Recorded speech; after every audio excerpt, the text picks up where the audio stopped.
What's going on, guys? Welcome back to the channel. Make sure you like and subscribe. Today's my son's first birthday and I'm here filming this video for you guys. But make sure you, I want you to write in the comments below, happy birthday. So today we're gonna be talking about something that pops up from time to time. In the comment section, people asking me questions about training splits. Now, I am not a certified trainer or anything like that. I can only tell you what I've done over the years, how I've started, what's worked for me, and what hasn't worked. I could tell you just from the get-go, I've tried so many different routines. I still remember, first of all, back when I had no clue what I was doing, I just was like doing typical like bro split, like arm day, chest day type stuff. And sometimes there's a place for that, but as a natty, doing specific muscle groups once a week doesn't really seem to make much sense. So I spent a lot of time not knowing what I was doing when I was younger, when I was training, and then slowly evolved to where I am now.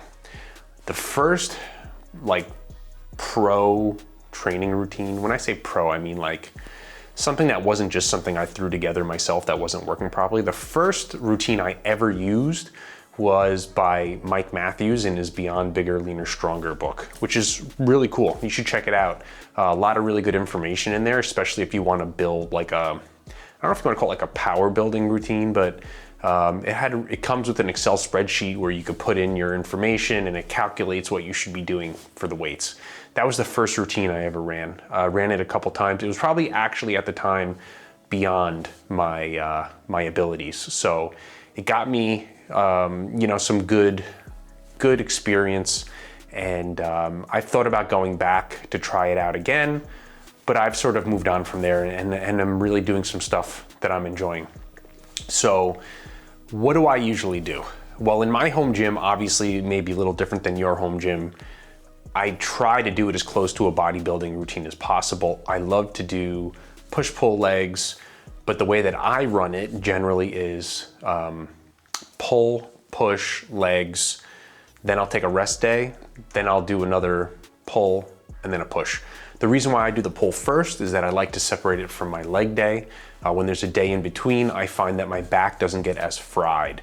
That's also why I have a rest day after the leg day before I go back into a pull. Now, you can put the rest day anywhere you want. You can, you know, break them up any way you want. You could still do the push and the pull in that order if you'd like to. Now, over my career of lifting, I've done different routines from 3 days to 4 days, all the way up to at one point I was doing 7 days. Don't ask me why. I was. Looking back on it now, my 6 and 7 day routines, I definitely was not recovering enough from them. That's right now I'm in a sweet spot at the 5 days with the push-pull legs, push-pull, or pull-push legs, pull-push. And the last two of that routine, the pull and the push, I sort of designate those as pump days. Something I learned from reading and watching a lot of videos and stuff from John Meadows. So I'll put a pump day at the last 2 days. So my first two of the routine, the last two of the routine are different in the way I handle like drop sets, cluster sets, supersets, things like that. You can also put those at the beginning and swap them around if you want to do that. Now, I also in the past have run prioritization routines where you'll do like your back, you'll do 3 days out of the week. And then what you're doing is you're lowering your volume for your chest and your lower body so that the majority of your recovery can go towards that increased volume for the back or increased volume for the, you know, for the push movements or legs, but you can't sustain that long term. So those are just sort of things sometimes I'll cycle in and out. The way that I like to do that is that I'll be running sort of like, I'll go from running like a high intensity, low volume program into a high volume program. And then I'll go back to another type of like medium or low volume program with intensity. And I like to go back and forth. Sometimes, you know, there might not be, you know, it might be something so like minute in terms of results, but I enjoy changing back and forth. I can tell you that I feel the most beat up with the super high volume programs. So recovery on those sometimes gets pretty brutal. And then once I go back into, you know, like a lower volume, high intensity program, you know, you gotta like sort of flip the switch to be lifting heavier weights again, just sort of, you know, it's a mental thing. But I feel that my recovery sometimes with those, because you're lowering the volume, ends up being a little better. When it comes to other type of programs people run, I've tried full body in the past. It's just not my thing. I really enjoy like a strict bodybuilding routine. And I'm not saying that, you know, that full body isn't bodybuilding, but for me personally, when I'm focusing on a specific group, like push versus pull, I feel that I put more intensity in it than when all of a sudden, like there was one routine I was running one time where I put I was sectioning it off differently, where I was actually breaking out my push days as one was specifically for chest and one was specifically for like shoulders and stuff. And on my shoulder day, I ended up putting my leg day in with it too.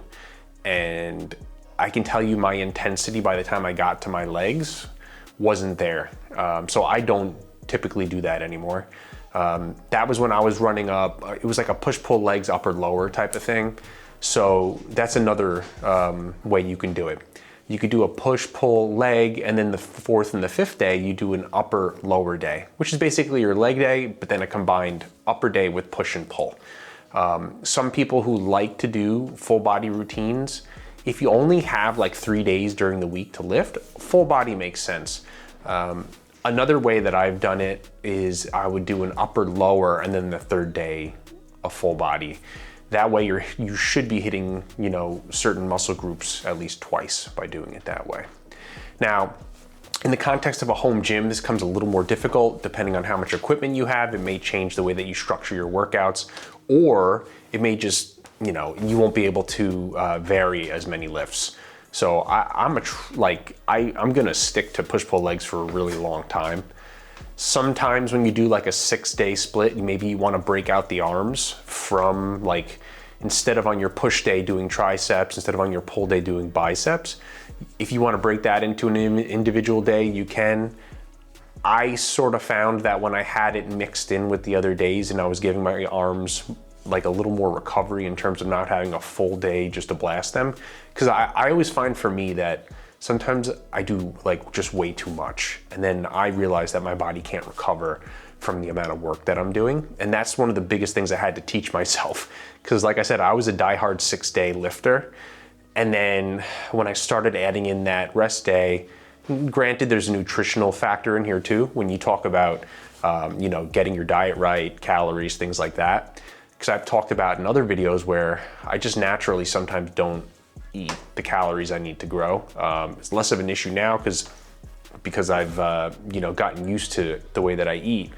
But recovering can be really difficult when you're lifting 6 days as a natty, 7 days too. I've done 7 days. I've done 2-a-day lifts before, things like that. And as much as I love lifting stuff like that, I realize for me, from a recovery standpoint and muscle building, especially I guess now as I'm getting older, those become really difficult to do. So, you know, it really comes down to experimenting to see what works for you, but more importantly, what's gonna motivate you to lift.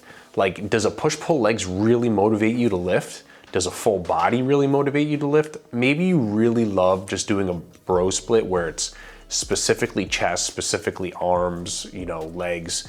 That's cool. You could do that. If that works for you, like I don't think people realize the difference between how much gains you're gonna make on one routine versus another may not be so ridiculously different once you get beyond a certain point. Because the thing is that if you're in the like newbie gains territory, you're gonna build muscle almost no matter what you do.